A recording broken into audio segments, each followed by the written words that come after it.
திமுக அரசின் திட்டங்களால் பயனடைந்து சாதனை படைத்த பெண்களின் வெற்றியை கொண்டாடும் விதமாக தமிழ்நாடு முழுவதும் நாளை வெல்லும் தமிழ் பெண்கள் என்ற நிகழ்ச்சி நடத்தப்பட உள்ளது. இதுகுறித்த மேலும் விவரங்களை செய்தியாளர் ஜெபர்சன் வழங்க கேட்கலாம். ஜெபர்சன், வணக்கம். மேலும் விவரங்களை சொல்லுங்க. வரும் 12ஆம் தேதி சென்னையில் வெல்லும் தமிழ் பெண்கள் என்ற தலைப்பில நிகழ்ச்சிக்கு ஏற்பாடு செய்யப்பட்டிருப்பதாக திமுக சார்பில் அறிக்கை வெளியிடப்பட்டிருக்கிறது.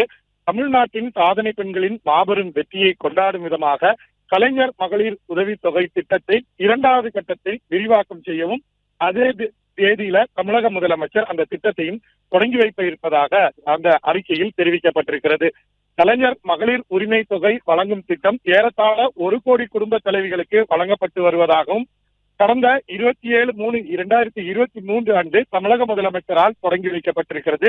அந்த திட்டத்தின் மூலம் ஒட்டுமொத்தமாக 1,75,492 பயனாளிகள் இதுவரைக்கும் பயன்பெற்று வருகிறார்கள். மாதந்தோறும் 15ஆம் தேதி மகளிருக்கு நேரடியாக அவர்களுடைய வங்கி கணக்கிலேயே இந்த பணமானது மாதம் 1000 ரூபாயானது வரவு வைக்கப்படுகிறது.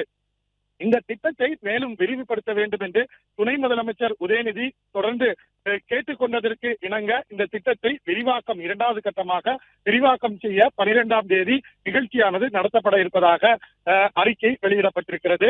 கலைஞர் மகளிர் உரிமை திட்டம் மட்டுமல்லாமல் நன்னிலன் மகளிர் நினைவு உடைமை திட்டம், விடியல் பயணம், மக்களை தேடி மருத்துவம், சுய உதவி குழுக்கள், விளையாட்டில் வெற்றி பெற்றவர்கள், நலன் காக்கும் ஸ்டாலின், பெண்கள் தொழில் முன்னேற்றுவோர் என அனைத்து துறை சார்ந்து இதில் வெற்றி பெற்ற பெண்களை நேரடியாக அழைத்து கௌரவிப்பதோடு அது சார்ந்த நிகழ்ச்சிகள் நடத்தவும் திட்டமிடப்பட்டிருக்கிறது. பிளே ஸ்டோர் மற்றும் ஆப் ஸ்டோரில் இருந்து பாலிமர் செயலியை QR கோடு மூலம் பதிவிறக்கம் செய்யுங்கள். செய்திகளை உடனுக்குடன் பெறுங்கள்.